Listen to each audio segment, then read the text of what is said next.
Bem, boa noite para vocês, gente. Dando sequência à nossa discussão sobre física e estatística, nós havíamos encerrado no final da aula passada com alguns problemas resolvidos lá do livro do Reif. Eu havia pedido para vocês fazerem uma leitura, se possível, de algumas sessões do Reif ou do Salinas, que tratam sobre a questão da descrição estatística de um sistema físico. Basicamente, sobre como é que você faz a contagem de estados, a especificação dos estados microscópicos de um sistema físico, em alguns exemplos que são tratados, tanto pelo Salinas quanto pelo Reif. Vocês tiveram a oportunidade de estudar o assunto? Como é que foi? Olha, Edson, eu olhei hoje até o exemplo 5, que meu computador tinha quebrado, mas deu para dar uma boa olhada. E eu li o resto. Certo. Qual foi a sua percepção? Você teve dúvidas? Os demais querem que eu faça um apanhado geral? Não tem problema, não. Eu só coloquei para adiantar um pouquinho, porque eu achei que já era algo acessível para vocês. Se vocês não tiveram tempo, ou se não ficou legal a leitura de vocês, a gente pode fazer a discussão tranquilamente. Eu consegui entender. Porque essa parte com o N, né, o número azimutal, que ele dá de exemplo e tudo mais, eu achei bem interessante e consegui entender o que ele quis dizer. Eu li também, acredito que eu não tive problema para poder entender a discussão, não. A questão da contagem dos estados. Tem um exemplo em particular em que acho que o Salinas e o próprio Reif detalham um pouco mais a questão da contagem dos estados. É um sistema físico onde você tem um hamiltoniano de N partículas de spin meio interagindo com um campo magnético. Ele escreve o hamiltoniano como um somatório de magnetons de Bohr fazendo produto escalar com o próprio campo magnético. Escreve isso em termos de um conjunto de variáveis de spin. Daí ele escreve a equação de energia do sistema e aí ele calcula o número de estados possíveis para esse sistema. Isso ficou claro para vocês como é que ele montou? É importante. Se vocês tiveram alguma dúvida, podem falar, porque primeiro que a gente está aqui é para isso mesmo, certo? E segundo, porque esses exemplos eles são básicos. Então, vai ser ruim a gente querer prosseguir sem vocês terem noção desses exemplos, sem terem compreendido bem. Qual que é o número desse exemplo no Reif? Cara, Marcelo, eu confesso que eu não sei se está, agora de imediato, eu não sei se está no Reif ou no Salinas. Deixa eu dar uma olhada no Reif. E eu vou. Ele está no Salinas, Edson. É logo o exemplo 2 que ele dá o hamiltoniano, dado com uma soma, depois ele mostra os spins. Então esse ele está no Salinas. Isso. Então nesse caso eu acho que era bom dar você fazer alguns comentários sobre, porque eu li pelo Reif e tal. Tudo bem, não tem problema não, tá certo? Então, vejam só, a gente vai voltar nesse... Rafael, você tem algum comentário a fazer, cara? Alguma dúvida em algum outro sistema, enfim, anterior? Rafael, tá aí? Não, acho que tá tudo bem. Tá, então olha só. Então a gente está falando nesse momento sobre a especificação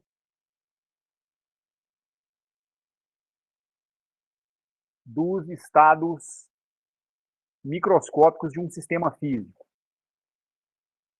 Eu disse que isso é uma das coisas com as quais a gente tem que se preocupar quando você quer construir a mecânica estatística de um sistema regido por interações microscópicas.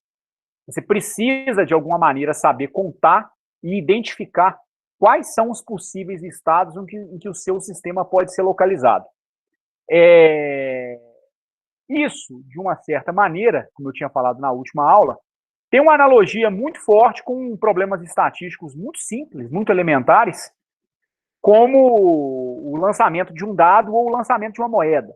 Você lança uma moeda, você sabe quais são os dois estados que você pode ter. A moeda não vai cair em pé nunca. Então, ou você vai ter um estado em que você vai ter a face cara ou um estado com a face coroa. São dois, então, os estados possíveis. Da mesma maneira, para o lançamento de um dado, você tem 6 estados físicos possíveis, porque você tem um dado com 6 faces, tá certo?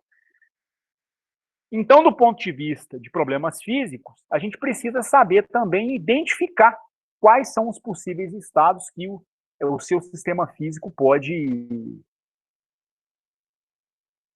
ser encontrado. Então, tem um exemplo do livro do Salinas, parece que a Tabata disse que é o segundo exemplo do livro do Salinas, algo assim, no capítulo 2, descrição estatística de um sistema físico. Nesse exemplo, você tem N partículas de spin S igual a meio, né, no caso meio H barra, elas não interagem entre si, quando muito elas vão ser fracamente interagentes, então a gente vai desconsiderar essas interações, e a interação que vai ser dominante vai ser a interação dessas partículas com um campo magnético. Então você tem essas partículas interagindo com um certo campo magnético B, ok? Ora, primeiramente, a descrição que a gente costuma fazer é uma descrição em termos dos estados do ponto de vista de energia. A gente quer saber como que a energia se distribui entre as diferentes partículas em cada estado. Por que a energia? Principalmente porque, já pensando num contexto quântico, normalmente a equação de Schrödinger ela vai lhe dar, né, autoestados que refletem os possíveis valores de energia que as suas partículas quânticas podem ter, que as suas partículas no mundo quântico podem ter. Do ponto de vista clássico, você não precisa sempre pensar do ponto de vista de energia, não, né? Você pode pensar em termos de forças de interação, né, de lagrangianas, enfim. Mas eu acho que essa descrição ela é muito centralizada em termos de energia, principalmente por conta do salto que você vai ter para a mecânica quântica, onde a equação de Schrödinger, quando resolvida, te dá os possíveis valores de energia que as partículas de um sistema quântico podem possuir. No caso de um conjunto de partículas interagindo com um campo magnético, basicamente nós temos o seguinte: quando você tem uma única partícula interagindo com um campo magnético, você tem um Hamiltoniano que é dado pela seguinte equação. Você tem um vetor momento de dipolo magnético interagindo com o campo magnético. Então, esse μ aqui é o momento de dipolo magnético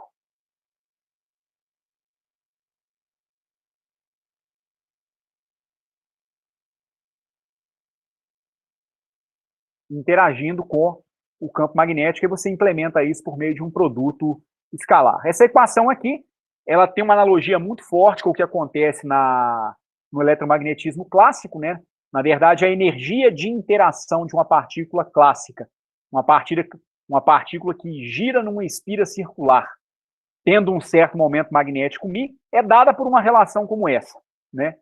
Acontece que partículas com spin, elas se comportam de maneira parecida com partículas numa espira circular. E daí a gente falar em momento de dipolo. A espira, do ponto de vista clássico, ela se comporta de forma parecida com o ímã. Então você tem um polo norte e tem um polo sul na espira, de acordo com a orientação da corrente dentro da espira, certo? 2 polos, daí a gente falar então em dipolo. Uma partícula com spin, ela não tem que estar se movimentando necessariamente em uma circunferência, mas a energia dela na interação com o campo magnético, ela tem uma cara parecida com essa aqui. Na verdade, é essa cara, né? É análogo ao que a gente tem para o caso do eletromagnetismo clássico. Ora, quando você tem 2 partículas interagindo com esse campo magnético, Você tem um hamiltoniano, que vai descrever a sua energia, que é dada pelo momento de dipolo magnético da primeira partícula, fazendo produto escalar com o seu campo magnético, somado com o momento de dipolo magnético da segunda partícula, interagindo com o seu campo magnético. Então, por extensão, automaticamente você tem o seguinte: se você tem um total de N partículas, a energia, então, é cumulativa. Então, o seu hamiltoniano seria menos um somatório no índice J, que vai de 1 até N, do seu momento de dipolo magnético, μJ, fazendo produto escalar com o campo magnético. O campo magnético é o mesmo para todas as partículas, tá certo? Todas elas estão sujeitas ao mesmo campo magnético. Mas, dependendo da orientação espacial delas, o momento de dipolo magnético ele pode ser diferente, tá certo? Só que no nosso caso, nós não estamos pensando no caso da eletrodinâmica clássica. Nós estamos pensando em partículas com spin. Então, de certa maneira, nós estamos colocando um pezinho na mecânica quântica. Então, se agora nós temos N partículas com um certo spin, S, o que muda não é o campo magnético. Muda é a maneira como você vai escrever o seu operador momento de dipolo magnético. O momento de dipolo magnético nessa situação, ele é proporcional às matrizes que descrevem o seu spin. Então, ele é dado por uma constante μ0, que é o chamado magneton de Bohr, vezes o vetor que descreve o seu spin S. Tá certo? Esse vetor que descreve o seu spin S, ele pode ser escrito de duas maneiras. Isso aqui ele é igual a H barra sobre 2, vezes uma matriz coluna 1, 0. Isso aqui vai descrever para você um certo spin. Vamos colocar dessa forma, um spin up, né? Seria o famoso spin meio lá da química, né? Na verdade, em unidades da constante de Planck dividido por 2, constante de Planck dividido por 2π. Ou você tem um outro alto estado, que é menos H barra sobre 2, 0, 1. O sinal negativo indica a orientação do seu spin como um spin down. Então, essas aqui são as duas possibilidades para spin meio, em termos de módulo, né? Para partículas de spin meio. Você descreve o spin em termos desses dois vetores coluna. Então, de uma maneira geral, a gente pode dizer o seguinte: o seu vetor de spin ele é dado por uma constante μ0 vezes uma matriz σJ. Tá certo? Aonde esse σJ pode ser H barra sobre 2, 1 e 0, tá certo? Ou menos H barra sobre 2, 0 e 1. Aqui no caso, então, a gente tem, né, o spin da Jésima partícula. Então, aqui, o momento de dipolo magnético da Jésima partícula seria o magneton de Bohr vezes a sua matriz SJ, a matriz que descreve o seu operador de spin. E aí, com isso, o seu hamiltoniano seria escrito em termos dessas matrizes de spin. O seu operador hamiltoniano ele seria igual a menos μ0, que é uma constante, um somatório no índice J, que vai de 1 até N, afinal de contas você tem N partículas, né? De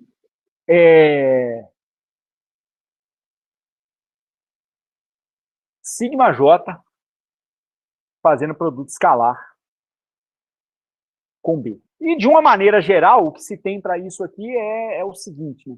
Em geral, é comum a gente adotar a constante de Planck como sendo igual a 1 ou igual a menos 1. É comum a gente expressar esses autovalores como sendo mais ou menos 1, ao invés de mais ou menos meio, como a gente está colocando aqui, tá certo?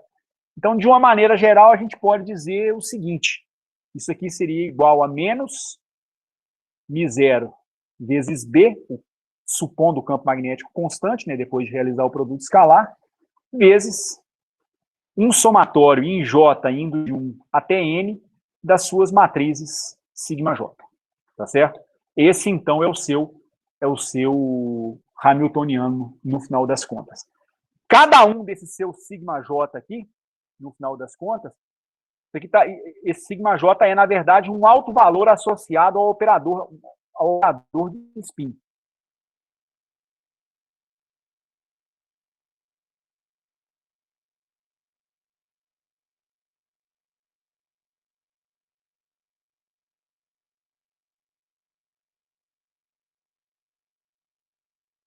E pensando em termos quânticos, né, o hamiltoniano ele só faz sentido, uma vez que ele é um operador, ele só faz sentido no momento em que ele atua num certo vetor de estado, no momento em que ele atua em um certo alto estado. Então, o seu hamiltoniano atuando num certo alto estado A, ele vai lhe retornar, se isso aqui for uma equação de autovalores, num dos autovalores σJ vezes o próprio alto estado A. Esse alto estado A, no final das contas, é o que eu estou querendo dizer aqui em cima, né? Isso aqui vale mais H barra sobre 2, 1, 0, ou menos H barra sobre 2, 0, 1. A esse alto estado, eu vou atribuir o alto valor mais 1, porque ele está relacionado com o spin positivo, e a esse alto estado aqui eu vou associar o alto valor menos 1. Então, a ideia é a seguinte, né? Você atua com esse operador em cima do seu alto estado, você vai ter como resposta os possíveis autovalores vezes os correspondentes autoestados. Pensando do ponto de vista da equação de Schrödinger, esses autovalores estariam relacionados com as possíveis energias que a sua partícula pode ter, tá certo? Isso em linhas gerais. Bom, o que a gente vai fazer com isso, então? No final das contas, para eu descrever a física e estatística desse meu sistema magnético, o que eu precisaria é fazer uma contagem de quantas partículas no meu sistema magnético eu tenho com o spin para cima e quantas partículas eu tenho com o meu spin para baixo. Então, a gente pensa da seguinte maneira. Digamos que você fixe o valor de energia. Então, para cada valor de energia, quantas partículas eu preciso ter o spin para cima e quantas partículas eu preciso ter o spin para baixo. Então, pensando de maneira bem ingênua, vamos imaginar o seguinte. Vamos imaginar que cada partícula interagindo com esse meu campo magnético possa contribuir com uma energia de 1 joule. Isso é muito, seguramente. Pensando em termos magnéticos, a energia de cada átomo, de cada spin atômico seria muito menor. Mas, para arredondar, vamos imaginar que a gente precisa que cada uma vai contribuir com 1 joule de energia. Suponhamos que eu estou interessado em obter o alto valor de energia igual a 10 joules. Automaticamente, se eu tenho N partículas, eu poderia me perguntar o seguinte: de quantas maneiras diferentes eu posso distribuir os meus spins de maneira que a energia total seja 10 joules? Em outras palavras, quantas partículas vão precisar ter o spin up, o spin para cima? Quantas partículas vão ter o spin para baixo, o spin down? Certo? Ora, se eu tenho 10 joules e cada partícula me contribui com 1 joule de energia, positivo ou negativo, claro que isso vai depender do número de partículas que eu tenho. Digamos que o número de partículas que eu tenho seja igual a 10. Ora, se eu tenho 10 partículas e eu tenho 10 joules de energia, isso significa que o número de partículas com spin up teria que ser igual a 10. O número de partículas com o meu spin negativo teria que ser 0. Esse é um impossível estado aonde eu consigo obter a energia de 10 joules. Com 10 partículas, é a única maneira que eu tenho. Não tem uma outra maneira de obter 10 joules, tá certo? Com 10 partículas, sendo que cada uma vai contribuir com um valor fixo de 1 joule de energia. Digamos que eu tenha uma energia agora de 12 joules. Ora, se eu tenho 12 joules e cada partícula me contribui com uma quantidade fixa de energia, eu automaticamente precisaria ter... Aliás, vamos imaginar 10 joules de novo, tá certo? Mas vamos imaginar que agora eu tenho 12 partículas. Nesse caso, eu teria que ter o número de partículas com spin up igual... Aliás, aqui nem vai dar no final das contas, porque esse exemplo que eu estou colocando nem é bom no final das contas, se eu tiver um número de partículas igual ao próprio valor de energia. Eu vou abandonar esse exemplo então, ok? Apagando isso aqui então, que isso aqui vai embolar o nosso meio campo no final das contas. Mas vamos imaginar o seguinte, o primeiro exemplinho que eu coloquei, ele serve para contextualizar. O segundo é que não ficaria bom, ele seria, na verdade, uma réplica do primeiro. Vamos imaginar que a gente tem um valor fixo de energia. Então, vamos pensar que para um certo valor de energia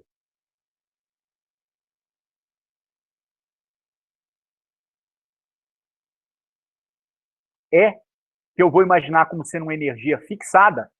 Então, podemos ter em mente o valor de 10 joules, como eu tinha antes, né? O fato é que a gente pode ter uma grande quantidade de possibilidades, de combinações possíveis, para que as minhas partículas interajam com o campo magnético e, no final das contas, eu tenha os meus 10 joules de energia, tá certo? É o que a gente chama de ter uma grande degenerescência.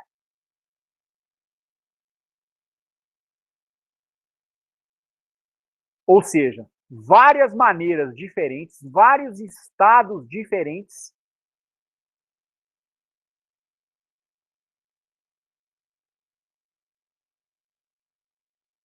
que têm o mesmo valor de energia. O que significa, principalmente do ponto de vista prático, experimental, a gente mencionar que um sistema quântico é degenerado? Afirmar que o sistema quântico é degenerado significa que apenas por uma medição de energia, você não é capaz de distinguir dois ou mais estados físicos degenerados. Só com uma medida de energia, você não consegue. Porque o valor de energia é o mesmo.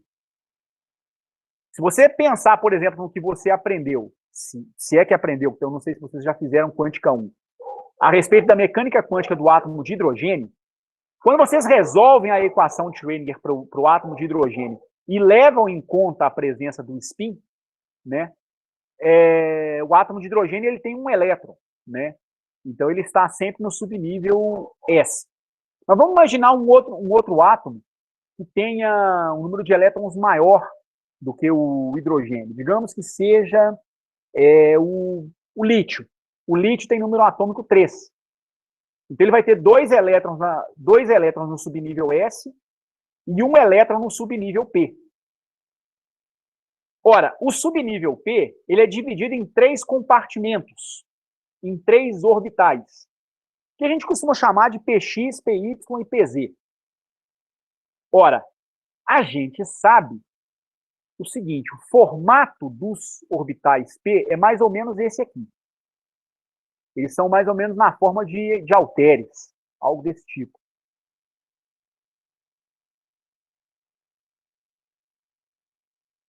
Mais ou menos 3 halteres como esses aqui. Onde o elétron vai, de fato, se encontrar? Primeiro que essa pergunta já não faz muito sentido em mecânica quântica. Onde uma partícula quântica realmente se encontra. Então, ela pode estar no orbital PX, no orbital PZ ou no orbital PY. Mas por uma medida de energia, sem dúvida nenhuma, não dá para prever aonde ele vai se encontrar. Porque a energia desse elétron vai ser a mesma. Nesse orbital ou nesse orbital. Nesse sentido, a gente afirma que esses 3 orbitais eles são degenerados. Então, você teria que fazer o que a gente chama de levantar a degenerescência.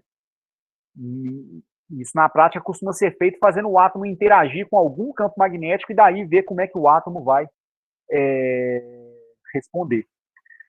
Bom, voltando a esse tema da degenerescência, nessa questão de você ter a possibilidade de vários estados com o mesmo valor de energia, né? O fato é o seguinte, que essa energia ela pode ser escrita mais ou menos da seguinte maneira. Essa energia ela pode ser escrita em termos de uma combinação. E como é que você vai traçar essa combinação? Ora, você pode imaginar que você tem N1 ou N1 partículas com o seu spin up, ou seja, o spin para cima, e você tem N2 partículas com o seu spin down, ou seja, com o seu spin interagindo para baixo. O que interessa é que esse número total de partículas tem que ser a soma do número de partículas do primeiro tipo mais o número de partículas do segundo tipo. Número de partículas com spin up e número de partículas com spin down. Onde está a sutileza nessa análise? A sutileza nessa análise é que nós não estamos nos referindo a quais partículas têm spin up e quais partículas têm spin down. Então, veja o seguinte. Digamos que eu tenha um total de 10 partículas como esses aqui. Então, nesse instante, eu tracei um sistema onde eu tenho são 10 partículas, sendo 1, 2, 3, 4, 5. Esse aqui não ficou... Ah, não, pode ser sim. Pode ser esse aqui sim. Onde eu tenho 1, 2, 3, 4, 5 partículas com spin up e 5 partículas com spin down. Aqui eu vou tirar um certo valor de energia. Aqui é até provável que a energia dê zero, né? Total, porque o número de partículas com spin up é igual ao número de partículas com spin down. Mas uma outra possibilidade seria ter isso aqui. Essa partícula com spin up, essa com spin down, essa com spin up, essa com spin down, essa com spin up. Spin up, spin up. Spin down, spin down. Spin up, spin down. 1, 2, 3, 4, 5 partículas com spin up. 1, 2, 3, 4, 5 partículas com spin down. Claramente, o arranjo de partículas que você tem no seu material não é o mesmo na primeira e na segunda situação. Os átomos interagiram com o campo magnético, pelo menos é o que nós estamos pensando, de forma diferente. Mas se você for contar a quantidade de energia com que cada um contribui nesse arranjo e nesse arranjo aqui, a quantidade de energia nesse arranjo e nesse arranjo vai ser a mesma. Nesse sentido, esse estado magnético é igual a esse outro estado magnético aqui. Então, esses dois estados, a gente diz que eles são degenerados. E é claro que eu poderia pensar inúmeras outras combinações em que eu tenho 5 partículas com spin up e 5 partículas com spin down. 5 é apenas um chute, algo que me veio à cabeça nesse momento, tá certo? Poderia colocar os 5 primeiros, os 5 segundos, fazer um arranjo de um up, um down, alguma coisa do tipo. Eu distribuí aqui de maneira completamente aleatória, tá certo? Mas é um fato o seguinte, é um fato que esse estado vai ter a mesma energia que esse, seguramente. Ok? Ora, dessa equação aqui, eu tiraria aqui o número de partículas com spin down, que seria o número total de partículas, menos o número de partículas com spin up. Essa é uma equação que pode ser importante na nossa análise. Vou chamar essa equação aqui de equação 1. Agora, para a energia, como é que eu escreveria o meu Hamiltoniano? O Hamiltoniano ele seria aquilo que eu tinha colocado agora há pouco, né? Seria igual a menos o magneton de Bohr, que é uma constante, vezes o valor do campo magnético, vezes um somatório num índice J, que vai de 1 até N, dos seus autovalores de spin sigma J. Sendo que esse sigma J aqui, eles podem valer mais ou menos 1. Mais, se você tiver o spin para cima, menos, se você tiver o spin para baixo. Ora, o que esse somatório aqui te dá? Ele é simplesmente uma contagem. Ele vai contar quantas partículas você tem com o spin up e quantas partículas você tem com o spin down, no final das contas. Então, você tem o seguinte, o seu Hamiltoniano, ele é igual a menos μ0 vezes B, vezes Σj mais 1, que é um possível alto valor de energia para o operador de spin σj, vezes o número de partículas com spin up, que é N1. Mais menos 1, que é o outro possível alto valor que esse camarada possui, vezes o número de partículas com spin down que você vai ter nesse seu sistema magnético. Nesse momento, seu hamiltoniano já poderia ser identificado como a energia do seu sistema. Então, a sua energia, ela seria igual a menos μ0 vezes B, vezes o número de partículas do primeiro tipo, menos com menos, mais μ0 vezes o seu campo magnético, vezes o número de partículas do segundo tipo, as partículas que tenham o seu spin up. Então, essa aqui é a equação com a qual você contaria a energia de cada possível estado, levando-se em conta que N1 é o número de partículas com spin para cima e N2 é o número de partículas com spin para baixo.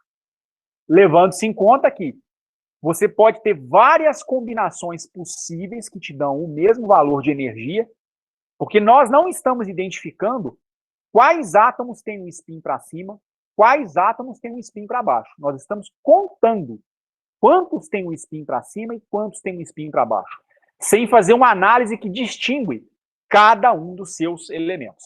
Tá certo? Então, isso aqui vai ser a segunda equação, que eu vou chamar de equação 2. E aí, agora, a gente poderia fazer a contagem do número de estados acessíveis ao seu sistema.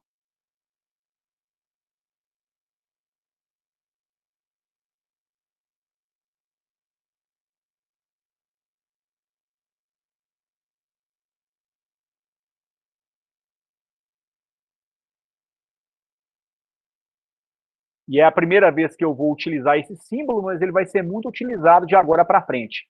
Isso a gente vai chamar genericamente de um ômega, de E e N. Isso aqui representa para mim o que, então? Esse ômega de E e N é, para mim, o número de partículas... Aliás, perdão. É o número de estados. Cada estado, gente, pode ser identificado, então, como um possível arranjo de partículas que definem uma determinada energia para um determinado número de partículas. Então, são arranjos que você pode fazer com as suas partículas para lhe entregar um determinado valor de energia para um certo número de partículas. Então, o número de estados com uma certa energia E para um certo número de partículas N. Vejam só.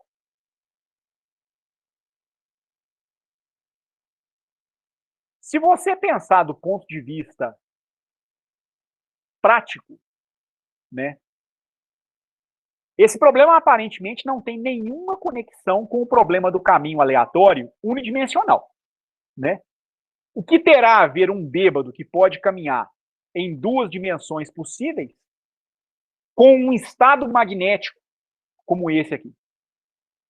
O que tem a ver é a possibilidade de duas manifestações possíveis.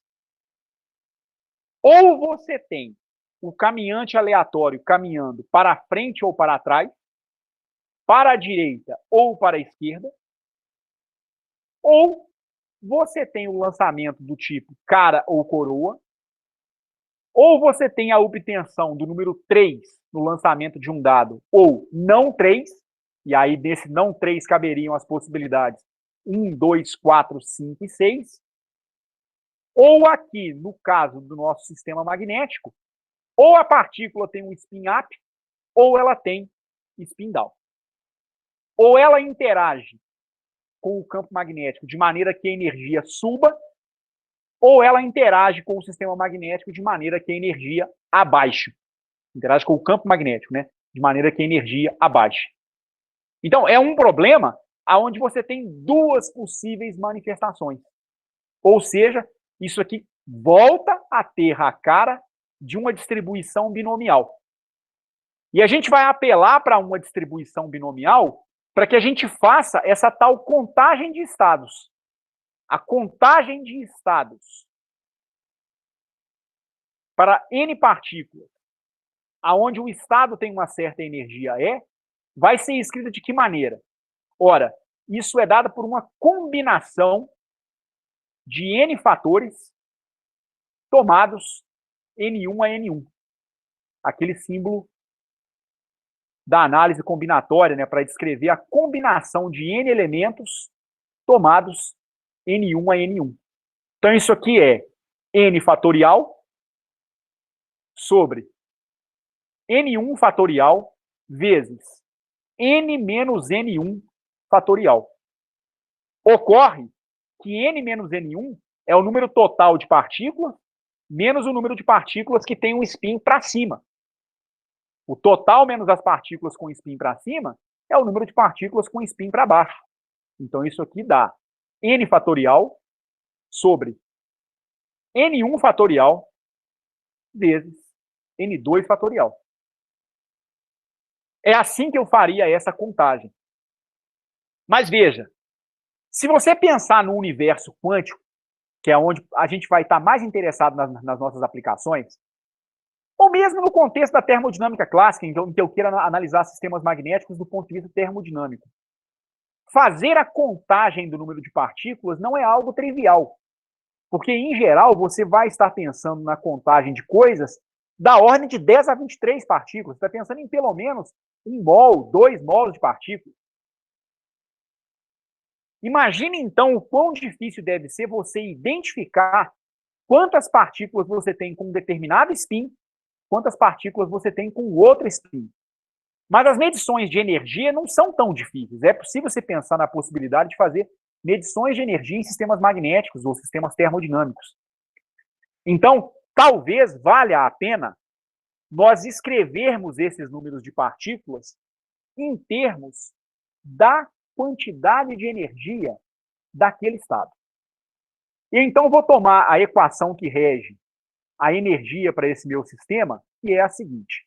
A minha energia foi dada por menos o magneton de Bohr, vezes o campo magnético, vezes o número de partículas N1, mais o magneton de Bohr, vezes o campo magnético, vezes o número de partículas N2. Vamos diminuir o número de variáveis nesse problema. O N2, ele poderia ser escrito como N, que é o número total de partículas, menos N1. Então, isso aqui me permitiria escrever a energia como menos μ0 vezes B, vezes N1, mais μ0 vezes B, vezes o número total de partículas, menos μ0 vezes B, vezes N1 outra vez. Então, eu eliminei o número de partículas N2, eu posso escrever o N2 em função do N1, mas repara que agora eu posso escrever o N1 em termos da energia total e do meu número total de partículas. Isso aqui me permitiria escrever o seguinte, né? Eu ficaria com menos 2μ0 vezes o campo magnético vezes N1, somando esse cara com esse cara aqui, igual a energia do meu sistema, menos μ0 vezes o campo magnético vezes o número total de partículas. E aí eu poderia isolar o N1. Então, o N1, ele seria igual a quanto? Menos 1 sobre 2μ0 vezes B, que multiplica a energia do meu sistema, menos μ0B vezes o número total de partículas. Daqui, então, eu fico com o seguinte, né? Eu posso eliminar μ0 com μ0 para essa parcela, posso eliminar o B com o B nessa parcela. O N1 seria o quê, então? Seria meu número de partículas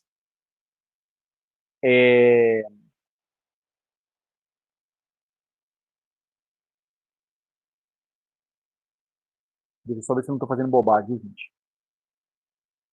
Sim, estou, porque eu estou esquecendo uma parcela aqui. Estou esquecendo menos μ0 B vezes N. Ah, não, ele está aqui.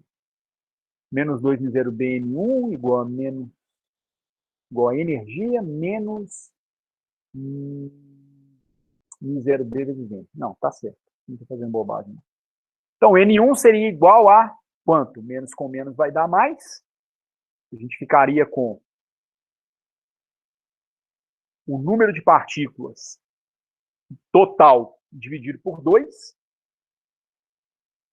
menos a energia dividido por 2 μ0 vezes B. Número de partículas da primeira espécie, ou seja, com o spin up, seria igual a meio que multiplica N menos a energia total do seu sistema magnético sobre μ0 B. Isso aqui, então, nos dá o número de partículas com spin up nesse nosso sistema magnético. Se você for considerar que o número total de partículas é igual a N1 mais N2, e que, portanto, o N2 vai ser igual a N menos N1, uma vez que você obteve o número de partículas com spin up, aqui em cima, você pode substituir na equação para o N2, você vai obter o seguinte resultado. O número de partículas do tipo 2, ou seja, com spin down, é igual a meio de N mais a energia do seu sistema magnético dividido por μ0 vezes B. Isso aqui seria o número de partículas do seu spin down. Veja que interessante, então. Tanto o número de partículas do primeiro tipo quanto do segundo tipo, que seriam quantidades difíceis de se medir na prática, você conseguiu escrever em termos de duas quantidades bem mais fáceis de serem medidas. Você conseguiu escrever em termos da energia de interação dessa amostra magnética com o campo magnético e em termos do número total de partículas. Então, como é que esse número total de partículas seria obtido? Basicamente, através da massa da substância. Se for uma substância pura, por exemplo, né, por exemplo, uma amostra ferrosa, uma amostra de ferro, você mede a massa, com a massa atômica do ferro, você vai tirar qual é o número de mols que você tem. Obtendo o número de mols, você vai conseguir tirar o número de átomos, né? Então, veja que interessante. Estipulou o valor da energia de interação nesse sistema magnético, dá para saber, então, quantas partículas vão ter o spin up para aquele valor de energia e quantas partículas você vai ter com o spin down. O que não é possível saber é quais partículas têm o spin up e quais partículas têm o spin down. Isso aí são outros 500. Isso não dá para fazer, tá certo? Mas a quantidade de partículas com cada spin, isso aí é possível, ok? Ora, com isso, a sua contagem de estados para uma dada energia é para um número de partículas N, que é N fatorial dividido por N1 fatorial vezes N2 fatorial, poderia ser escrita da seguinte maneira. Isso é igual a N fatorial sobre N1 fatorial. O N1 fatorial é o número de partículas do primeiro tipo, partículas com spin up, meio da energia do seu, meio do número total de partículas menos a energia do seu sistema sobre μ0 vezes B. Fatorial desse negócio. Vezes meio do número total de partículas mais a energia do seu sistema sobre μ0 vezes B. Isso aqui, então, te dá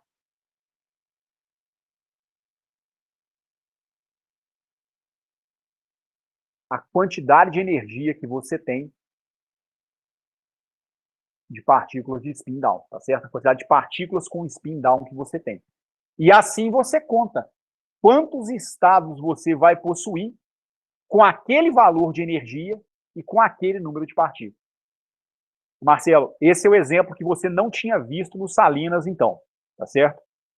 Deu para você entender em linhas gerais? Deu, acho que sim. Mas se eu acho que sim, eu não senti muita firmeza. O que Não, eu consegui acompanhar. Conseguiu? Os demais, gente. Rafael, Gabriele, Tabata.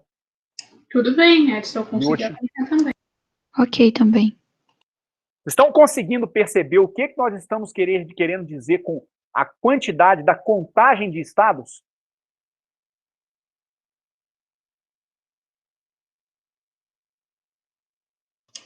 Sim, ele está basicamente resumindo o problema para o Random Walk, né, que a gente já tinha antes. Imagino que agora a gente possa calcular todas as variáveis que a gente calculou para o Random Walk desse problema. Poderíamos. Só que, na verdade, o nosso interesse não é exatamente esse. Na verdade, é o seguinte, ô Tabata. Se você pegar a aula da semana passada, a aula de, se eu não estou enganado, quarta-feira da semana passada, dê uma olhadinha no começo da aula da semana passada, que eu elenquei, principalmente porque o nosso curso vai fazer uma interface da mecânica estatística com a termodinâmica. Eu elenquei o seguinte, que já que nós queremos fazer mecânica estatística, nós precisamos fazer a identificação dos possíveis estados que o nosso sistema físico pode ter. A contagem de estados tem a ver com isso.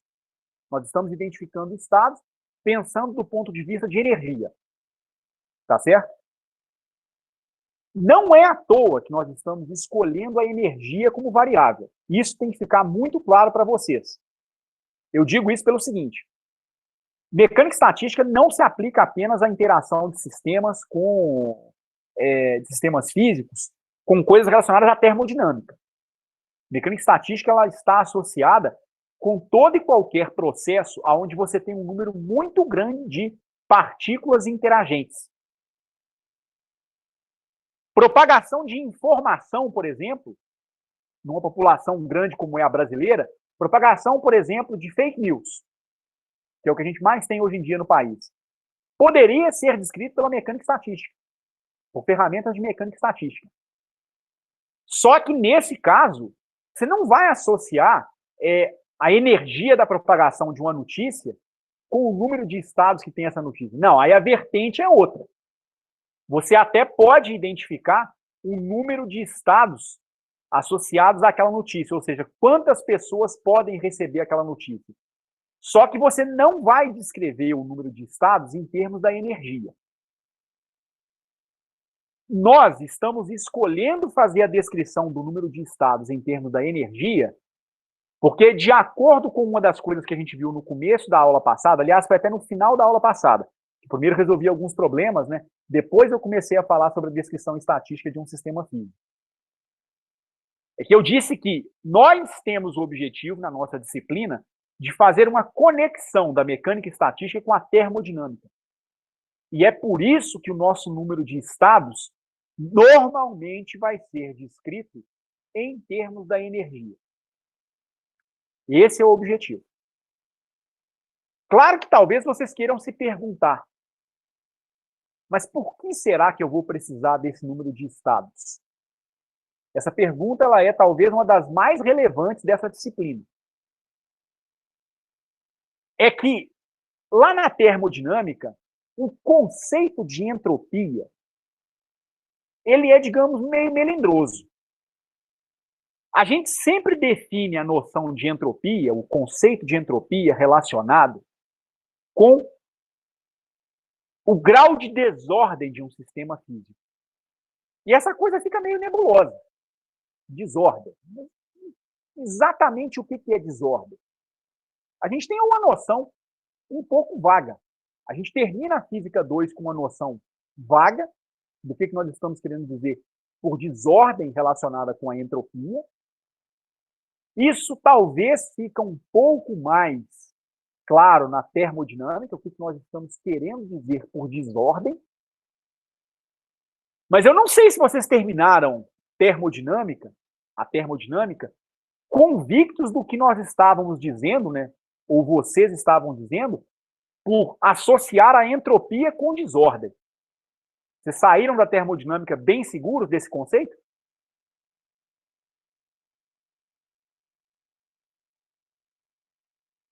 Dessa associação entre entropia e desordem?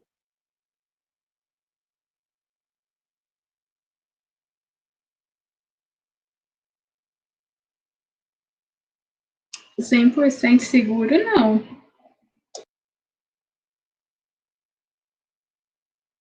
Quais seriam os seus melindres com a entropia e a desordem, Tabata?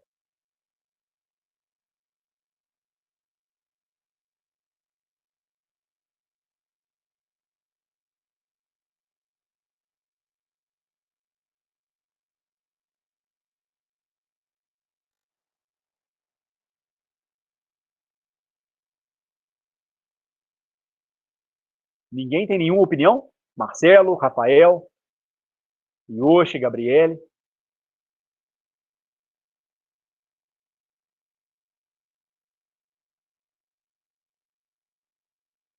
Tem ninguém não, gente? Voltou. Caiu aqui rapidinho. Olha, parece que falar que é só desordem, o nível de desordem de um sistema, parece um pouco vago. Eu sei que é curta a definição, mas parece que algo falta. O que os demais pensam a respeito? Eu acho que não vou me manifestar porque eu já fiz essa disciplina, então eu estaria roubando. Não, mas eu estou te perguntando o seguinte, você já pode ter feito física e estatística, mas a minha pergunta é num momento anterior do seu curso. Quando você terminou termodinâmica, Yoshi, a termodinâmica nível Kallen, você tinha segurança a respeito da associação entre o que a gente chama de entropia e o que a gente chama de desordem? Então, eu tinha essa associação, só que ainda ficava obscuro por que o estado mais desordenado é o estado por qual as coisas tendem a ir naturalmente. Ficava obscura essa visão. Depois da física estatística que eu consegui ter uma visão melhor disso. Sim. Marcelo, eu vi uma explicação uma vez sobre o conceito de entropia fora das aulas de termodinâmica, e ele já era voltado um pouco para a física estatística, falando em relação à distribuição de um conjunto de estados mesmo. E isso me deixou as coisas um pouco mais claras, mas eu ainda não consigo dizer que eu sou 100% seguro em relação a isso. Mas eu acho que a partir dessa explicação dos estados, a coisa fica um pouco mais... passa a fazer um pouco mais de sentido o vínculo entre a desordem e a entropia. Essa provocação que eu estou fazendo para vocês, eu acho que eu entendo ser plenamente natural não vou dizer desconforto, mas essa pouca segurança que vocês tinham ao terminar a termodinâmica e entender essa associação que existe entre entropia e essa coisa meio nebulosa que a gente chama na física 2, depois a gente chama lá na termodinâmica também de desordem. É que, na verdade, o conceito de entropia ele só vai ficar mesmo bem alicerçado no curso de física e estatística. E, na verdade, a gente vai perceber que a entropia ela depende muito desse camarada aqui. Na nossa conexão com a termodinâmica, nós sempre vamos fazer a conexão com a termodinâmica associando a noção de entropia com o número de estados acessíveis a um sistema físico. Ou seja, ao número possível de maneiras que eu tenho de distribuir a energia entre meu sistema físico. E aí, quanto maior for esse meu número de maneiras, maior vai ser a desordem do meu sistema. Maior é a desordem do meu sistema. Isso ainda não vai ficar claro agora, porque eu ainda não vou apresentar a definição estatística de entropia segundo Boltzmann, que é uma coisa tão importante. Eu acho que marcou tanto o Boltzmann na vida dele, provavelmente vocês já tenham visto alguma coisa ou lido no livro do Salinas, né? O Boltzmann, na lápide do túmulo dele lá em Viena, está cravada. Tão importante é na história da física a definição de entropia, que lá está cravada na lápide dele a definição da entropia estatística de um sistema físico, ou simplesmente entropia. A entropia, nós vamos ver, ela é definida, a menos de uma constante, que é a própria constante de Boltzmann, como o logaritmo do número de estados acessíveis a um sistema físico. Então, quanto maior esse número de estados, acho que é mais. Quanto maior o número de estados acessíveis, permissíveis a um sistema com uma determinada energia, quanto mais estados eu puder ter com uma determinada energia, maior será esse logaritmo, portanto, maior será a entropia. Eu acho que aí a noção de entropia vai ficar clara para vocês. Mas por hora, o que eu estou tentando convencer vocês é de onde nós queremos chegar, por que a gente está aprendendo a fazer essa contagem nesses exemplos. A contagem da energia, a contagem do número de estados, de número de estados físicos que eu posso ter com uma certa energia, me permitirá posteriormente obter a entropia de um sistema físico. E isso vai ter uma conexão muito forte com a termodinâmica. Aí você já vai sair vai sair do cenário microscópico, já vai para o cenário macroscópico. Por que tem uma conexão muito forte com a termodinâmica? Talvez vocês se lembrem disso lá do capítulo, se eu não estou enganado, capítulo 2 ou capítulo 3 do Kahlen, da termodinâmica. No capítulo 2, vocês aprendem a identificar a energia interna como aquilo que a gente chama de uma representação fundamental.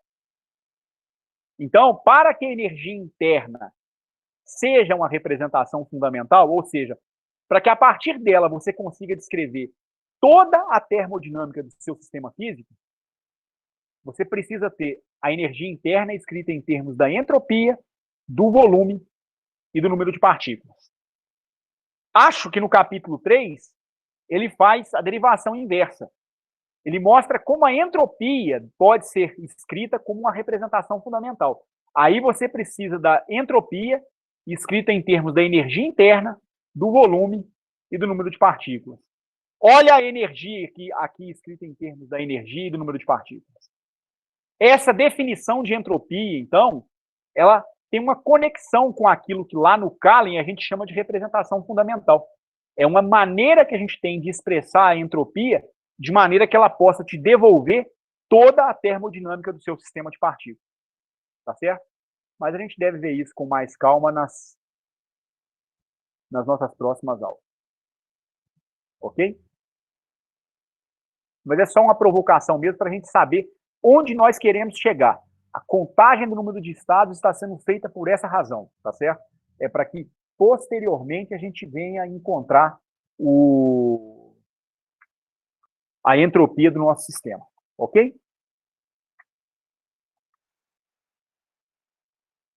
Agora vamos fazer uma análise da especificação do estado microscópico de um sistema clássico.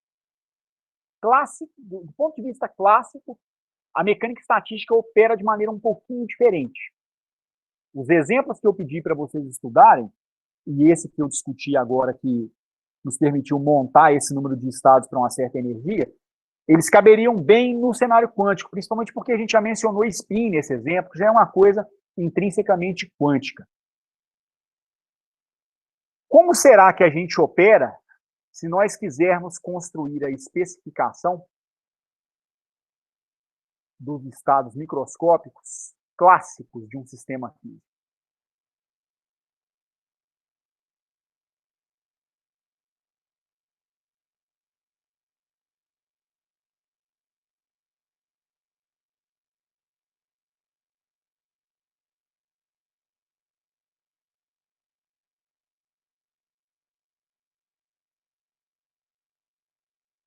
O que muda? Algumas coisinhas mudam, tá certo? Ora, seja no cenário clássico ou seja no cenário quântico, Falar em mecânica estatística significa falar num número grande de partículas. Quando nós estamos pensando no contexto da mecânica clássica,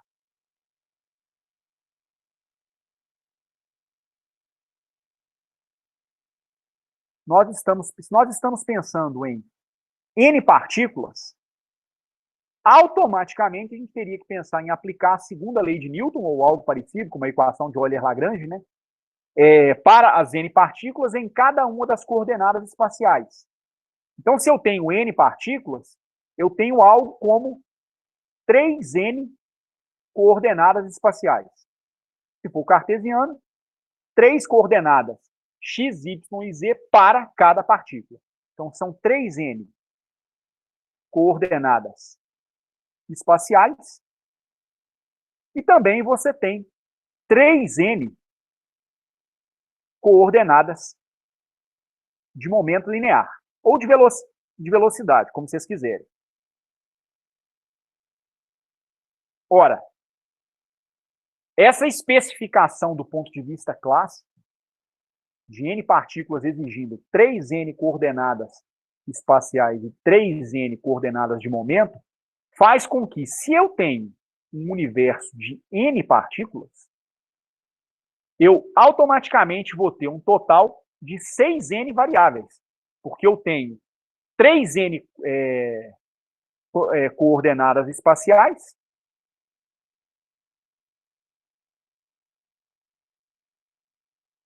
eu tenho 3N coordenadas de momento,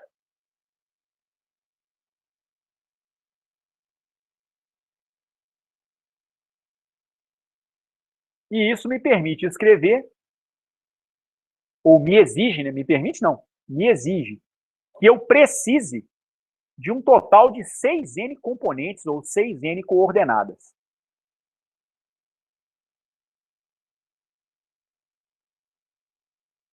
Ora, se o meu número de partículas é relativamente grande, 100 mil, por exemplo, eu precisaria, então, de 600 mil coordenadas para a descrição do meu sistema estatístico. Certo? Por isso que, às vezes, é comum a gente trabalhar com as chamadas coordenadas generalizadas, ao invés das coordenadas convencionais de posição e de momento. Porque, quando é possível, às vezes, a utilização de coordenadas generalizadas permite que a gente faça uma redução significativa no número de coordenadas com as quais você vai trabalhar. Só uma pergunta para Marcelo, Rafael. Gabriela, eu tenho a impressão que não. Mas Marcelo e Rafael, perdão. Marcelo e Rafael, vocês chegaram a fazer Clássica 2?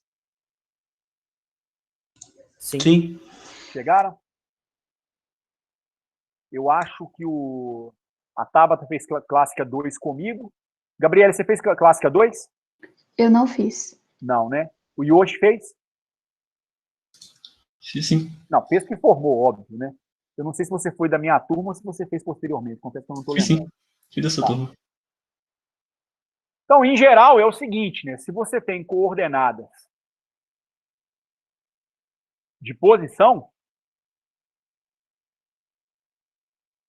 você vai ter, então, coordenadas que são x1, x2, x3, etc, etc, etc, y1, y2, y3, etc, etc, etc, z1, z2, z3, etc, etc, etc. Enfim, para n partículas, né?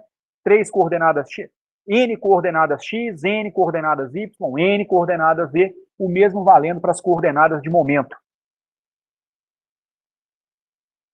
Então, para as nossas coordenadas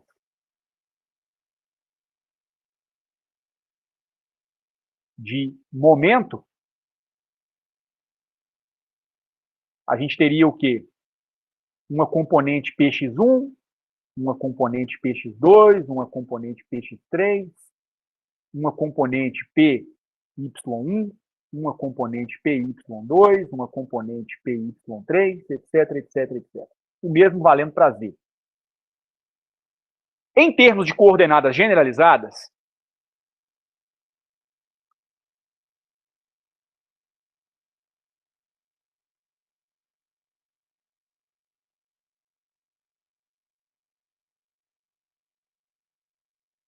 você define, não quer dizer que isso vai simplificar o seu problema, né? Mas você define que você vai ter um conjunto de coordenadas que eu vou chamar genericamente de QI, e essa coordenada QI pode depender de todas as coordenadas x1, x2,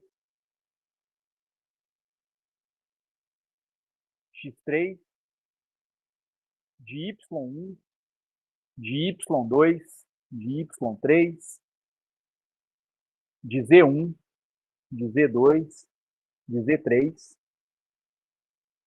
E para cada coordenada generalizada, eu tenho aquilo que eu chamo de um momento generalizado.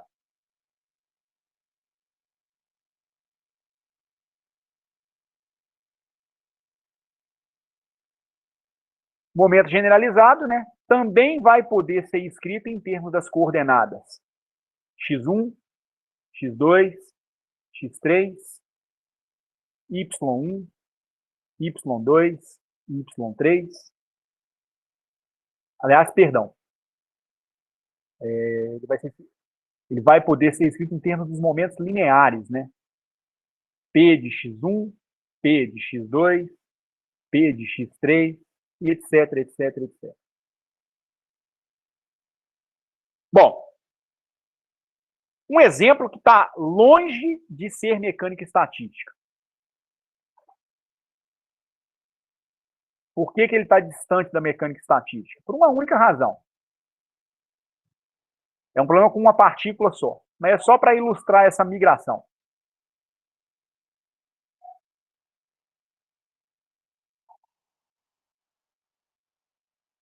O pêndulo simples.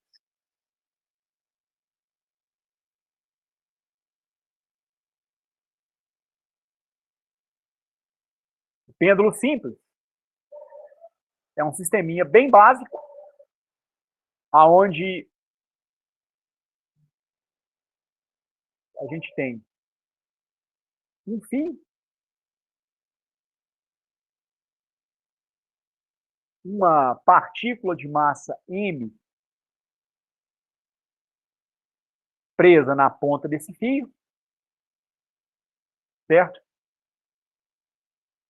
E essa partícula é colocada para oscilar para a direita e para a esquerda num plano vertical. Então aqui eu tenho um certo ângulo θ e o comprimento desse meu pêndulo é L. Ora, como é que você pode descrever esse problema? Você pode descrever por meio da formulação lagrangiana, da formulação newtoniana, da formulação hamiltoniana, tá certo? Mas, em geral, em termos de formulações lagrangianas e hamiltonianas, a gente trabalha com esses conceitos novos que a gente denomina de coordenadas generalizadas, tá certo? Coordenadas generalizadas apresentam uma vantagem? Pode ser que sim, pode ser que não, tá certo? Vai depender muito do seu sistema físico.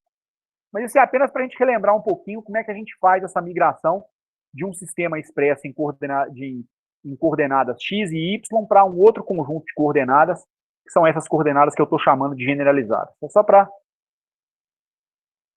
a gente relembrar mesmo. Ora, digamos que eu coloque a origem do meu sistema de referência aqui embaixo. Então, eu vou colocar um sistema XY. Não é obrigatório que seja assim, mas vou colocar meu eixo Y apontando verticalmente para cima. E eu vou colocar meu eixo X apontando para a direita. Aqui, no ponto onde a bola, a partícula, passaria quando o pêndulo passar pelo seu ponto mais baixo. Eu posso colocar esse ponto de referência aqui em cima também, ou qualquer que seja o local. Tá certo? Ora, eu vou fazer a descrição física desse pêndulo, você vai precisar marcar a coordenada y desse meu objeto em relação a esse meu sistema de referência. E também você vai precisar marcar a coordenada x desse nosso dessa nossa partícula. Nesse momento, eu tenho aqui um ângulo θ, e aqui eu tenho um certo comprimento L, que é o comprimento do cabo que sustenta o meu pêndulo simples. Ora, digamos que inicialmente eu estivesse interessado em fazer a formulação lagrangiana desse meu problema. Eu vou então definir uma função lagrangiana, que é igual à diferença entre a energia cinética e a energia potencial do meu sistema físico. Ora, do que a lagrangiana depende? A lagrangiana, ela depende das coordenadas de posição e das coordenadas de velocidade. Então, ela vai depender da posição x desse seu pêndulo, da posição y, da velocidade, que eu vou chamar de x ponto, e da outra velocidade, que eu vou chamar de y ponto. São as velocidades ao longo da direção x e da direção y. Então, apenas para refinar a notação, x ponto é a derivada de x em relação ao tempo, e y ponto é a derivada de y em relação ao tempo. Por que vai ficar em função dessas coordenadas e de x ponto e y ponto? É por conta das definições, né? A lagrangiana depende da energia cinética e da energia potencial. Ora, como que você vai marcar a posição da sua partícula? Você tem aqui uma coordenada x, tem aqui uma coordenada y. Como é que você vai escrever, então, a expressão da sua energia cinética? Energia cinética é meio da massa vezes o módulo quadrático da velocidade. Então, isso aqui daria meio da massa vezes módulo quadrático da velocidade, seria a componente x da velocidade, ao quadrado, mais a componente y da velocidade. Então, a sua energia cinética daria meio da massa vezes x ponto ao quadrado, mais y ponto ao quadrado. Essa é a expressão da sua energia cinética para esse problema, escrita em coordenadas cartesianas. Então, eu ainda não estou pensando em coordenadas generalizadas. Mas reparem que esse seria um sistema físico com apenas uma partícula, e se eu vou fazer a descrição lagrangiana ou mesmo hamiltoniana desse sistema, eu exigiria 4 variáveis, 2 coordenadas de posição e 2 coordenadas de velocidade. Já a energia potencial é igual a massa vezes a gravidade vezes a altura em relação a seu nível de referência. Nós dissemos que a altura é essa aqui que eu estou chamando de y. Como é que a gente vai calcular essa altura? Vamos voltar na nossa figura, a gente vai perceber o seguinte: o seu fio tem um comprimento L. Então, nesse instante, a altura da projeção vertical da posição da partícula em relação ao ponto de suspensão seria esse cateto que eu marquei em branco aqui. Se eu tomar o cosseno de θ, isso é igual a essa coordenada, que eu vou chamar de LY, dividido pela hipotenusa, que é o comprimento do fio. Então, isso dá LY vezes L, sobre L. LY, que é a projeção do comprimento do fio na vertical, dá L cosseno de θ. Essa seria a altura se eu estivesse marcando a posição do pêndulo em relação a esse ponto aqui. Posso fazer isso? Posso, não tem problema nenhum. Mas eu resolvi colocar meu sistema de referência aqui embaixo, no ponto mais baixo de passagem do pêndulo. Aí aqui a altura y já vai ser igual a quê? O comprimento total do fio menos L vezes o cosseno de θ.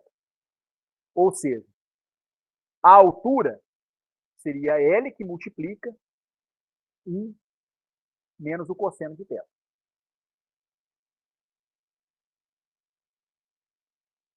Então, a minha energia potencial, ela seria igual a massa vezes a gravidade vezes L, que multiplica 1 menos o cosseno de θ. Certo? Só que aqui, ao expressar a minha energia potencial agora em função de θ, Eu criei uma espécie de um conflito porque eu estou introduzindo uma variável nova no problema. Eu sou obrigado a escrever o comprimento do pêndulo, o comprimento da altura dessa forma? Definitivamente, não sou. Tá certo? Mas é usual expressar essa altura em termos desse ângulo θ. Só que aí eu estou saindo do conjunto de variáveis em que eu iria escrever a minha lagrangiana originalmente. Já não está mais em função de x, y, x ponto e y ponto. Agora estaria em termos de x ponto, y ponto, θ. Entrou uma variável angular misturada com coordenadas cartesianas. Certo? Mas não tem problema, porque eu posso fazer o seguinte. Eu posso fazer a migração do x ponto e do y ponto para a coordenada polar, que é o que esse meu problema equivale no final das contas. Meu problema mostra que o meu x, a minha coordenada x, ela está associada com um cateto oposto a esse ângulo θ. O x se relacionaria com o seno desse ângulo θ. X, então, seria a hipotenusa vezes o seno de θ. X é igual a L seno de θ. A altura y, né, nós já marcamos como sendo L, que multiplica 1 menos o cosseno de θ. Ora, quem vai ser x ponto agora? X ponto é a derivada de x em relação a t, é uma velocidade. Mas isso aqui vai ser a derivada em relação a t de L vezes seno de θ. Isso é, então, o quê? Você não tem essa derivada de imediato, porque aqui a função é θ e a variável de derivação é o tempo. A gente tem que aplicar a regra da cadeia. Então, isso vai ser a derivada em relação a θ de L vezes seno de θ vezes a derivada de θ em relação a t. X ponto, então, vai me dar L, que é uma constante, né? O L está fixado, derivada de seno de θ em relação a θ, cosseno de θ. Derivada de θ em relação a tempo é uma velocidade angular. É θ ponto. Se você fizer um trabalho similar, você vai perceber o seguinte. O meu y, ele é igual a L que multiplica 1 menos o cosseno de θ. Y ponto vai ser a derivada em relação ao tempo de L que multiplica 1 menos o cosseno de θ. Você pode fazer as mesmas passagens que a gente fez ontem, agora há pouco, e ao assumir que o L é uma constante, a derivada de L vezes 1 vai dar 0, né? Você vai perceber que isso aqui vai dar L vezes seno de θ vezes o θ ponto. Isso aqui vai ser a sua componente vertical da velocidade, expressa em termos da velocidade angular. Θ ponto, então, é a derivada de θ em relação a t. Aqui, né, derivada de menos o cosseno vai dar mais seno, né, por isso que o sinal negativo, no final das contas, vai desaparecer. Ora, então a sua função lagrangiana seria igual a quê? Sua função lagrangiana seria a energia cinética menos a sua energia potencial. Sua energia cinética, meio da massa vezes, de acordo com a minha energia cinética, x ponto ao quadrado mais y ponto ao quadrado. X ponto vai dar L cosseno de θ, θ ponto. Mas é x ponto ao quadrado. Então dá L ao quadrado, cosseno ao quadrado de θ, θ ponto ao quadrado. Mais L ao quadrado, seno ao quadrado de θ, θ ponto ao quadrado.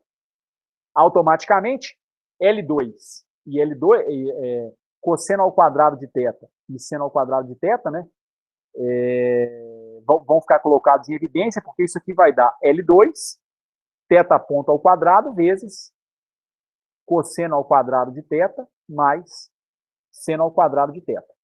Para qualquer θ, isso aqui é igual a 1. Ainda teria o termo de energia potencial, né?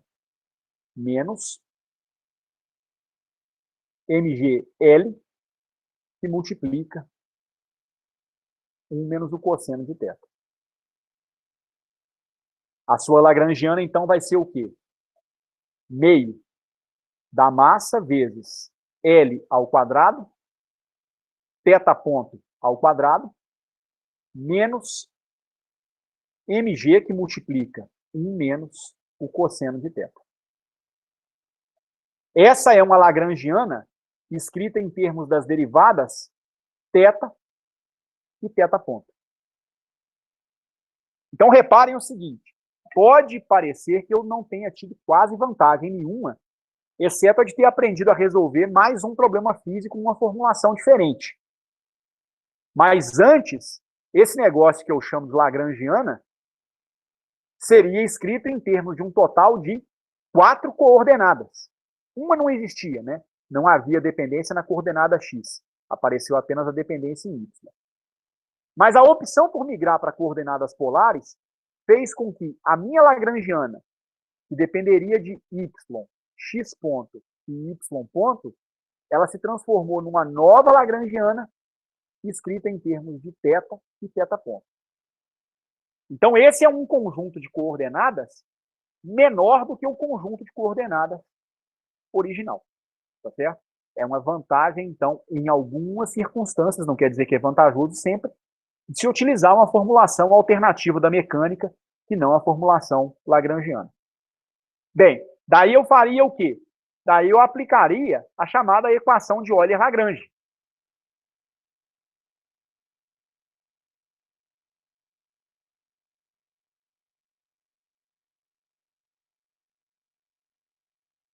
Que me diz o seguinte: a derivada em relação ao tempo da derivada da minha lagrangiana em relação à minha coordenada generalizada, ou melhor, a minha velocidade generalizada, QI ponto, menos a derivada da lagrangiana em relação à correspondente coordenada generalizada, tem que ser igual a zero.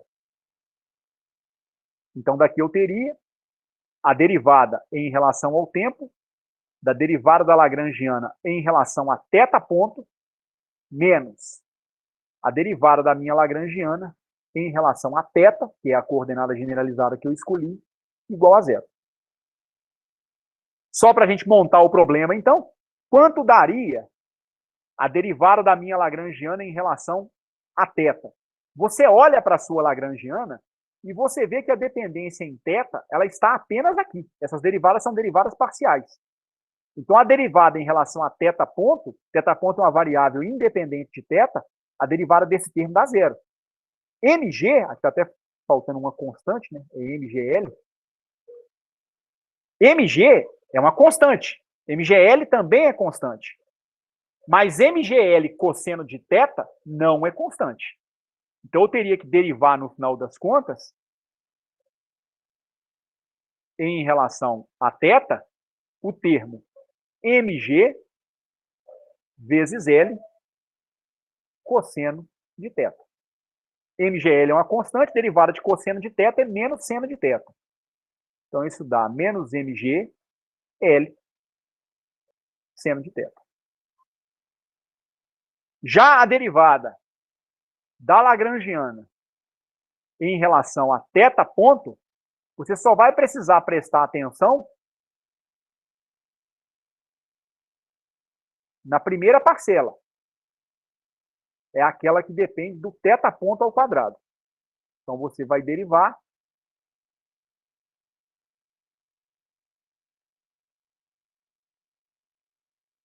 isso aqui é a derivada em relação a θ ponto de meio da massa vezes L ao quadrado vezes θ ponto ao quadrado.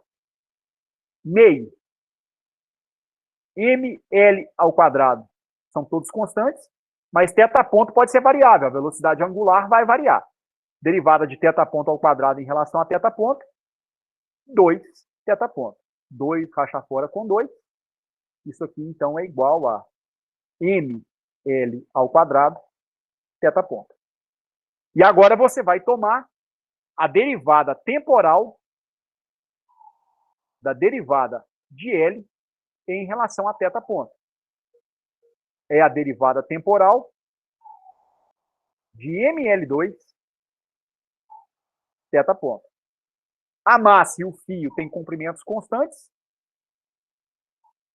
E a derivada de θ ponto, sendo θ ponto a derivada de θ em relação ao tempo, você vai derivar em relação a θ novamente, vai fazer uma derivada segunda.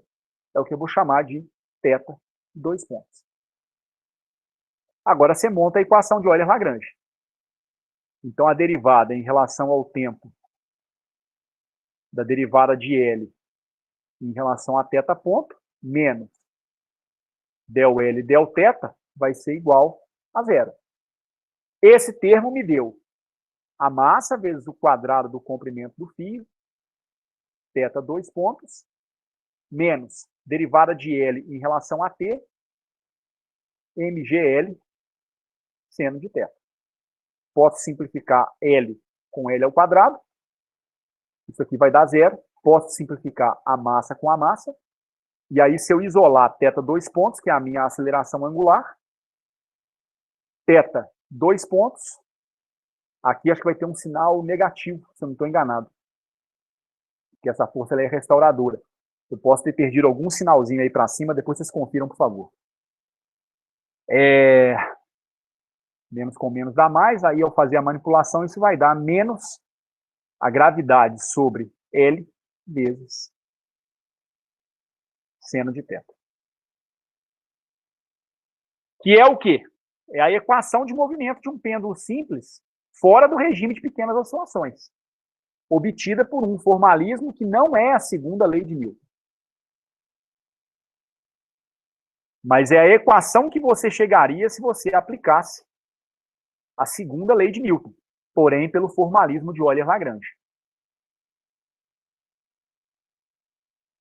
Em outras palavras, os formalismos de Lagrange e de Newton, eles são equivalentes. A equação de Euler-Lagrange é uma maneira de você construir uma equação de movimento similar à segunda lei de Newton do movimento, tá certo?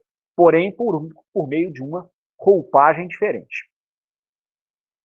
Mas onde eu realmente queria chegar nem é na formulação lagrangiana, e sim na formulação hamiltoniana.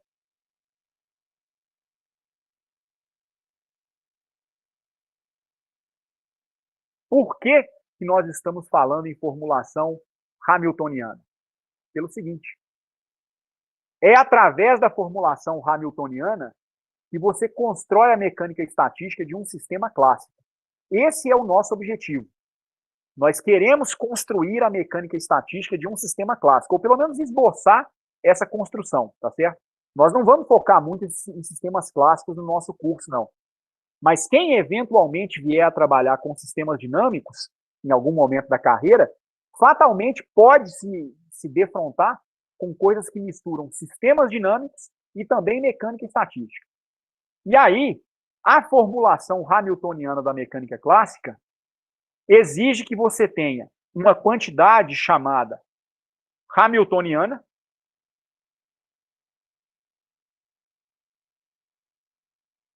para quem não está lembrado lá de Clássica 2, a hamiltoniana quase sempre descreve a energia de um sistema físico.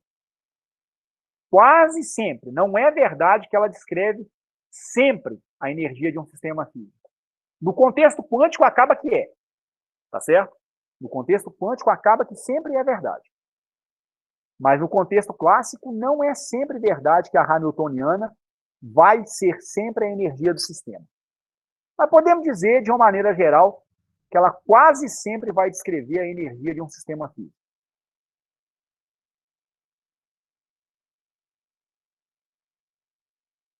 E como que a hamiltoniana é expressa? A hamiltoniana é escrita em termos de um outro conjunto de coordenadas. Em geral, você escreve a hamiltoniana em termos dos momentos generalizados e das coordenadas generalizadas. Então, observem bem. Na lagrangiana, a gente escreve em termos das coordenadas e das velocidades. Na formulação hamiltoniana, você até usa as coordenadas de posição, vamos dizer dessa forma. Pode ser posição no sistema cartesiano, posição angular, enfim. Mas você elimina as velocidades e você expressa o seu problema em termos dos chamados momentos generalizados.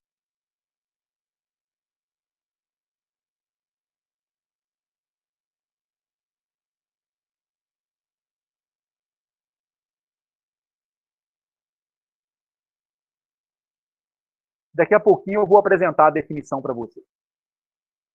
De uma maneira geral, lá na mecânica clássica, é assim que a gente define a hamiltoniana de um sistema físico. Ela é um somatório num índice I, que vai de 1 até N, do seguinte produto. Você pega o momento generalizado e multiplica ele pela correspondente velocidade generalizada. E subtrai disso a sua lagrangiana. Então, é um somatório de momentos vezes velocidade generalizadas menos a correspondente lagrangiana. Essa é a definição de hamiltoniana lá na mecânica clássica. E essa hamiltoniana, para ela ficar corretinha de acordo com o formalismo hamiltoniano, ela é expressa em função de momentos generalizados e de coordenadas generalizadas. Podem ser as coordenadas de posição, podem ser coordenadas de momento, mas às vezes é coordenada angular e correspondente momento angular. Tá certo? Eu vou utilizar isso aqui para a gente construir a hamiltoniana tendo simples.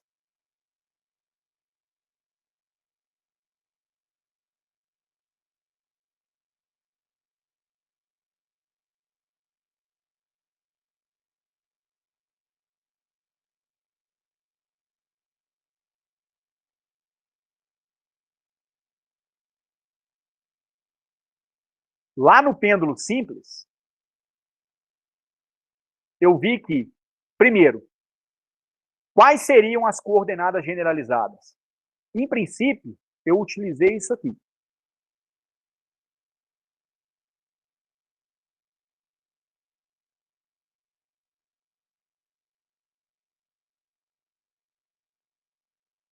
Uma coordenada generalizada θ.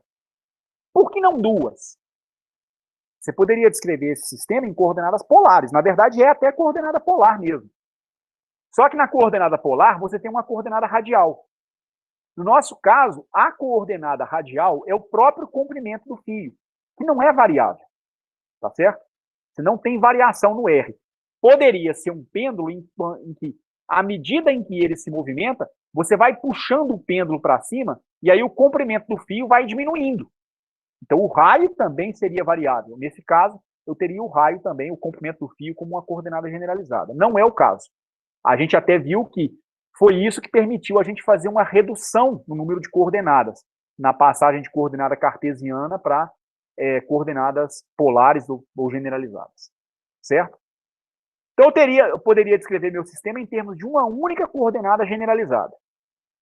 Aí, eu vi que eu teria que fazer a adição de uma correspondente velocidade generalizada, que nós identificamos como sendo uma velocidade angular, em θ ponto, que é uma derivada da sua coordenada generalizada em relação ao tempo.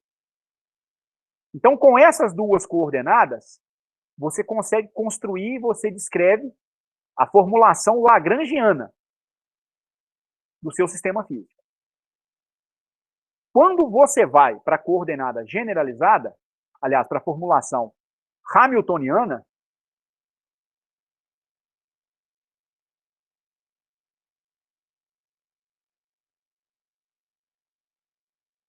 você usa o seu conjunto de coordenadas generalizadas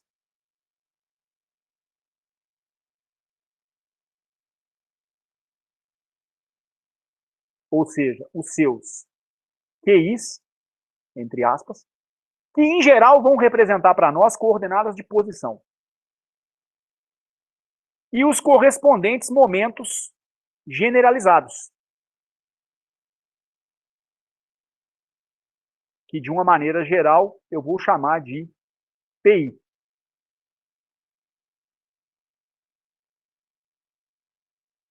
No meu caso, então, a passagem da minha formulação lagrangiana de θ e θ ponto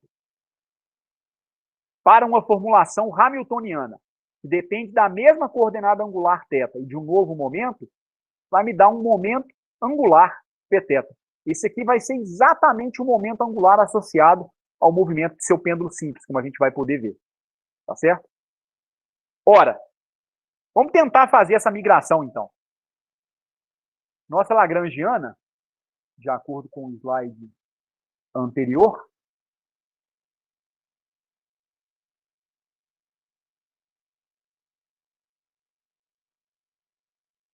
ela deu isso aqui. Meio de ml ao quadrado, θ ponto ao quadrado, menos mgl, que multiplica 1 menos cosseno de θ. Essa foi a minha lagrangiana em termos de θ e θ ponto. Ok? Então, você parte da lagrangiana. Meio de ml ao quadrado, θ ponto ao quadrado. Isso aqui, na verdade, nada mais é do que energia cinética de rotação. ml2 é, na verdade, o momento de inércia da partícula girante em torno... Meio de ml2, na verdade, né? É o momento da partícula... Aliás, ml2 mesmo. Isso aqui seria meio do momento de inércia vezes o quadrado da velocidade angular, se você pensar lá na física 1, certo? Menos mgl, que multiplica 1 menos o cosseno de θ. É extremamente simples o que a gente vai fazer, tá certo? É realmente extremamente simples. O que a gente quer é sair de θ ponto e θ para chegar em θ e pθ. Eu preciso fazer meu momento generalizado aparecer, tá certo? Para poder escrever a hamiltoniana. A minha hamiltoniana, então, seria igual a quê? Pela definição, um somatório nas suas coordenadas generalizadas dos momentos generalizados vezes as correspondentes coordenadas generalizadas, menos a sua lagrangiana, dependente de QI e QI ponto. É o que você tem originalmente. Ok? Só que no nosso caso, você não vai precisar fazer soma nenhuma. Você só tem uma variável. O seu I, na verdade, é igual a 1. Você só tem uma coordenada generalizada, que é o θ. Portanto, só vai ter uma velocidade generalizada, portanto, só vai ter um momento generalizado. E aqui é PQ ponto. Seu H, então, vai ser igual a Pθ, que é o momento angular associado ao ângulo θ, momento generalizado associado ao ângulo θ, vezes θ ponto, menos meio da massa vezes o comprimento do fio ao quadrado, vezes θ ponto ao quadrado, mais, né, porque é menos a lagrangiana, mgl, que multiplica 1 menos o cosseno de θ. Ok? Essa é a sua hamiltoniana. Mas essa hamiltoniana não está, digamos, muito benta ainda, porque ela não está expressa em termos dos momentos generalizados e das velocidades generalizadas. Ela está expressa em termos das velocidades generalizadas. Mas o H deve ser expresso como uma função das coordenadas generalizadas e dos correspondentes momentos generalizados. E aí, como é que eu faria essa migração? De θ ponto e θ para θ e p de θ.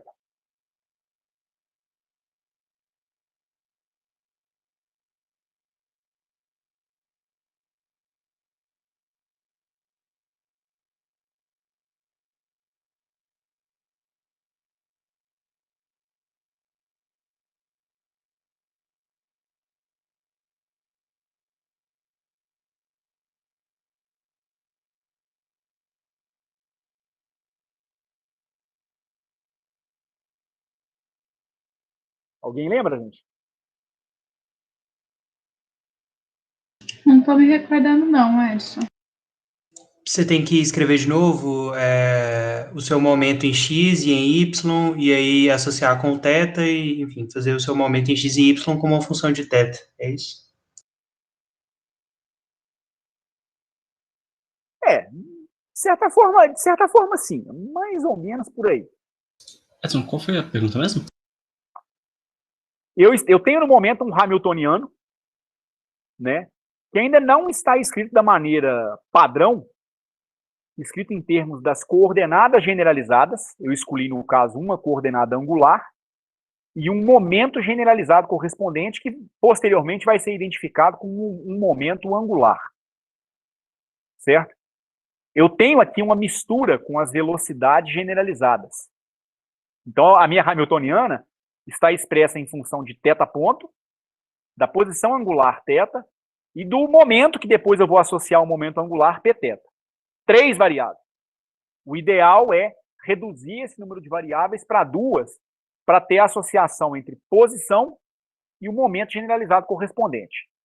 Então, eu estou perguntando, como é que eu faço para me livrar da velocidade generalizada θ ponto?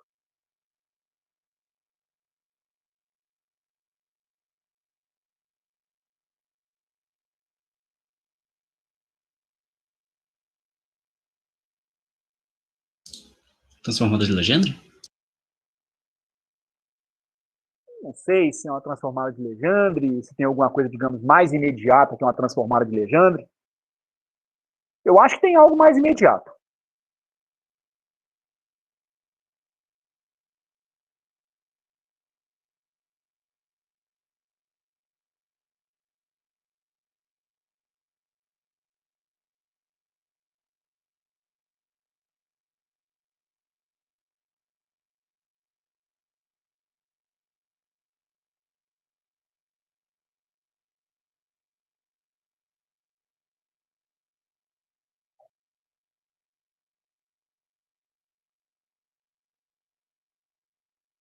Vou pedir que vocês deem uma olhada em 2 livros. Pode ser um, pode ser outro. Tá certo? Eu quero que vocês deem uma olhada nesses livros aqui. Primeira opção seria o livro do Marion. Marion Thornton.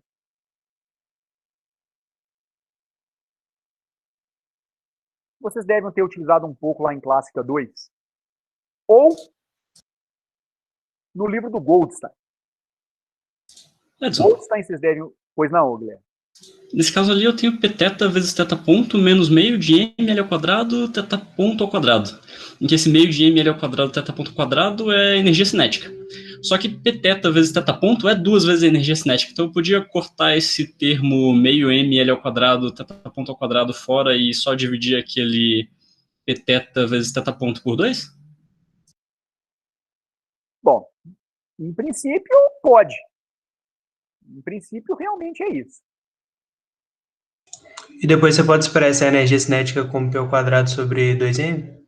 Na verdade, 2ml. Ah, isso era uma forma, né, de você escrever em termos do seu momento generalizado. Dá 2ml, porque essa energia cinética é uma energia cinética de rotação. Esse momento P aqui não é do tipo massa vezes velocidade, né? Ele é momento de inércia vezes velocidade angular. Então, o termo que aparece no denominador, se eu não estou enganado, dá 2 vezes a massa vezes o comprimento ao quadrado, algo assim. Entendi. Bom, de qualquer maneira, eu posso fazer isso na próxima aula rapidinho, só para a gente terminar em instantes mesmo, tá certo? Mas deem uma olhada, e aqui acho que vale principalmente para a Gabriele, que não fez Clássica 2, e eu acho que vale a pena ela aprender um pouco sobre isso por conta da linha de pesquisa que ela vai seguir no mestrado. Dá uma olhada nos livros do Marion ou do Goldstein, que é o Classical Mechanics, dá uma olhada a respeito da formulação hamiltoniana da mecânica. Edson, acho que para quem não fez mecânica clássica, vale a pena até dar uma olhada no livro do Taylor ao invés do Goldstein. Eu achei ele mais didático do que o Marion até. O Goldstein é mais avançado, sem dúvida nenhuma, né? Ele é mais bruto, vamos dizer assim. Uma opção que é excelente, mas é excelente mesmo. Inclusive, até um livro que eu recomendo que vocês tenham. Seja o PDF, ou imprimam, ou comprem, enfim. É o livro do John Taylor, é o Mecânica Clássica. Tem uma tradução, tem uma versão dele traduzida em português. A tradução está muito boa mesmo. Muito superior à do Marion. É um livraço, gente. É um senhor livro de mecânica clássica. Dá para se aprender muita coisa de mecânica clássica, de relatividade. Acho que o Guilherme lembrou bem. É uma excelente opção para se aprender um pouco mais de mecânica. Acho que ficou um livro bem melhor. Mas qualquer um dos três são opções boas. O Goldstein já é um livro de pós-graduação, tá? Mas nesses três livros, vai haver uma discussão sobre a formulação hamiltoniana e, muito provavelmente, esse exemplo aqui vai estar resolvido lá. E lá ele vai ensinar como é que você faz essa migração direitinho, em qualquer contexto, das velocidades generalizadas para os momentos generalizados. Tá certo? Feito isso, vocês vão mostrar que a hamiltoniana vai ter essa cara aqui. Se eu não estou enganado, ela vai dar 1 sobre 2 vezes a massa, vezes o comprimento do pêndulo, vezes o πθ ao quadrado, menos mgl, que multiplica 1 menos o cosseno de θ. A partir disso, se vocês estudarem a formulação hamiltoniana, vale a pena também estudar as equações de Hamilton do movimento.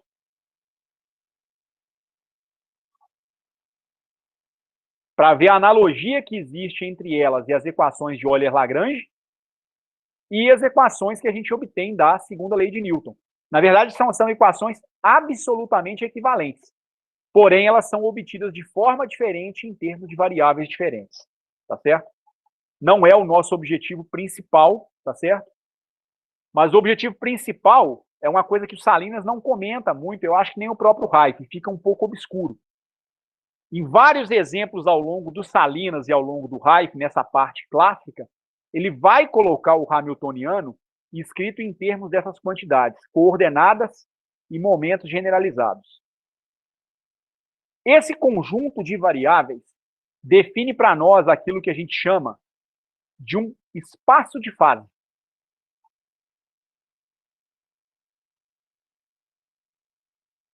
A teoria dos sistemas dinâmicos na mecânica e a mecânica estatística clássica, ela é construída nesse espaço que nós chamamos de espaço de fase. Tá certo? Eu vou encerrar nesse momento porque o horário já não nos permite seguir. Então, na próxima aula, eu quero estudar 2, 3 exemplos que são colocados nos livros, no livro de Salinas, do Reich, que mostram como é que você constrói o espaço de fase de alguns sistemas clássicos simples, e daí como é que a gente faria a contagem de estados no cenário clássico. Aí a gente vai ter uma certa dificuldade, por quê? Uma vez que nós estamos descrevendo o nosso sistema físico em termos de coordenadas de posição, em termos de coordenadas de momento, no mundo clássico, o mundo clássico possui uma coisa muito distinta do mundo quântico, que é o fato das variáveis serem variáveis contínuas. Então, na verdade, quando você vai marcar um ponto no espaço de fase, ou seja, você vai marcar um determinado valor de QI e de PI no espaço de fase, na verdade, você vai marcar aquilo que a gente chama de uma célula. Você vai marcar um QI mais um delta QI, e você vai marcar um PI mais um delta PI. Assim, então, a gente vai marcar uma espécie.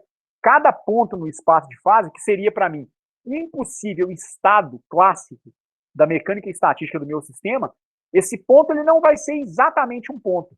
Ele vai ser uma célula no meu espaço de fase. E aí eu vou depender do número da contagem no meu número de células para eu definir o número de estados que eu tenho no cenário clássico. Então é um pouquinho diferente a maneira como a gente faz a contagem de estados no universo clássico e no universo quântico. Principalmente porque coordenadas de posição e de velocidade, elas não fazem mais sentido no meu cenário quântico. A gente não procura mais a posição de uma partícula, tá certo? A gente vai procurar mesmo são autoestados de energia, às vezes de momento angular, isso aí sim. Mas a noção de trajetória ela vai se perder no cenário quântico, tá certo? Então, na próxima aula, a gente retoma esse ponto para a gente verificar como é que a gente vai especificar a contagem de estados quânticos no cenário clássico, ainda que para um número pequeno de exemplos, porque o nosso foco quase sempre vai ser no mundo quântico mesmo. Mas vale a pena a gente ter uma comparação do que é feito no mundo clássico e do que vai ser feito no mundo quântico. Tá bom? Eu encerro nesse momento por aqui, pelo andar da hora, tá certo? Obrigado pela participação e presença de todos. Nos vemos, então, na quarta-feira. Ok? Alguém